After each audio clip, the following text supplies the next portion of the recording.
आज के टाइम पे मोस्टली लोगों की एक कॉमन प्रॉब्लम होती है, हाँ, कैमरा के सामने कॉन्फिडेंट नहीं होना, डेली शूटिंग पॉसिबल नहीं होना, शूटिंग के लिए प्रॉपर इक्विपमेंट्स ना होना, एडिटिंग आती है पर टाइम नहीं होता, या फिर टाइम होता है पर एडिटिंग नहीं आती, और इसी गैप को एआई इन्फ्लुएंसर परफेक्टली फिल करता है। आज इंस्टाग्राम पे बिना फेस दिखाए, बिना कैमरा यूज किए, सिर्फ एआई का यूज करके लोग लाखों फॉलोअर्स गेन कर रहे हैं। और सिर्फ फॉलोअर्स ही नहीं, बड़े बड़े ब्रांड्स उन्हें पेड कोलैबोरेशन के लिए अप्रोच कर रहे हैं। और ये मैं ऐसे ही नहीं बोल रहा, ऑलरेडी काफी लोग एआई मॉडल्स का यूज करके प्रॉपर अर्निंग कर रहे हैं।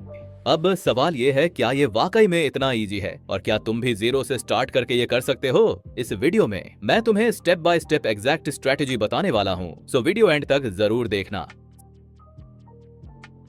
सबसे पहले एक चीज क्लियर कर लेते हैं, एआई इन्फ्लुएंसर क्या होता है। एआई इन्फ्लुएंसर एक डिजिटल कैरेक्टर या पर्सनैलिटी होता है जो वीडियोस में दिखाई देता है और ब्रांड्स को प्रमोट करता है। इसका सबसे बड़ा फायदा होता है, आपकी डेली शूटिंग का प्रेशर खत्म, और ना ही इसमें किसी इक्विपमेंट्स की जरूरत होती है। ये सब बस एक फोन से हो जाता है। अगर तुम एक एआई इन्फ्लुएंसर पेज बिल्ड करना चाहते हो तो सबसे पहला और सबसे इंपॉर्टेंट स्टेप है राइट कैटेगरी चूज करना। डोंट वरी साइक्स, कुछ कैटेगरीज ऐसी हैं जिनमें ग्रोथ और अर्निंग पोटेंशियल दोनों हाई है।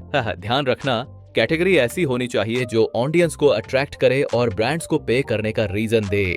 कैटेगरी डिसाइड होने के बाद सबसे इंपॉर्टेंट स्टेप आता है आई मॉडल डिजाइनिंग। तुम्हारा आई मॉडल रियलिस्टिक होना चाहिए ताकि ऑडियंस उससे रिलेट कर सके और फ्यूचर में ब्रांड्स उस पर ट्रस्ट कर सकें। सबसे पहले डिसाइड करो जेंडर। मैं पर्सनली रिकमेंड करूंगा तुम इसे सिलेक्ट करो, और तुम जानते हो मैं ये क्यों बोल रहा हूँ। इसके बाद स्टेप बाय स्टेप डिसाइड करो face, age, then final outfit, और फाइनली मॉडल का नाम। ध्यान से सुनो, ये सिर्फ एक मॉडल नहीं है, ये तुम्हारा फ्यूचर इन्फ्लुएंसर है और कल को ब्रांड प्रमोटर भी बनने वाला है। इसलिए यहाँ जल्दी बिल्कुल मत करना, थोड़ा टाइम दो और बेस्ट से बेस्ट मॉडल क्रिएट करो।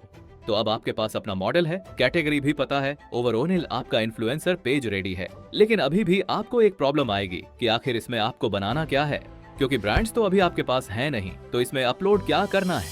चलो एक एग्जाम्पल से समझते हैं। अगर मैं जीरो से स्टार्ट करता तो वो कौन कौन से स्टेप एंड स्ट्रेटेजी होती। मान लो मैंने फैशन कैटेगरी चूज की। अब मैं स्टार्टिंग से ही अपने एआई मॉडल को ऐसे प्रेजेंट करता जैसे वो कोई रिच पर्सन हो या कोई सेलिब्रिटी हो, हाई क्लास लाइफस्टाइल जीता हो सब। हर इसके लिए मैं luxury outfits, classy reels, aesthetic posts के साथ डेली अपलोड करता, जब तक पेज पे अराउंड 10,000 फॉलोअर्स और एक सॉलिड ऑडियंस बेस बिल्ड ना हो जाए। और ये ग्रोथ अचीव करने में ज्यादा टाइम नहीं लगता, क्योंकि मेरे पास पहले से एक आई कैचिंग एआई मॉडल होता है। ब्रांड्स के कोलैबोरेशन चांसेस ऑटोमेटिकली हाई हो जाते हैं, और जैसे ही एक ब्रांड के साथ कोलैब होता है तो धीरे धीरे और ब्रांड्स के ईमेल और डीएम्स आने लगते हैं। तो ये थे वो एग्जैक्ट स्टेप्स जिनसे तुम अपना एआई इन्फ्लुएंसर पेज बिल्ड कर सकते हो।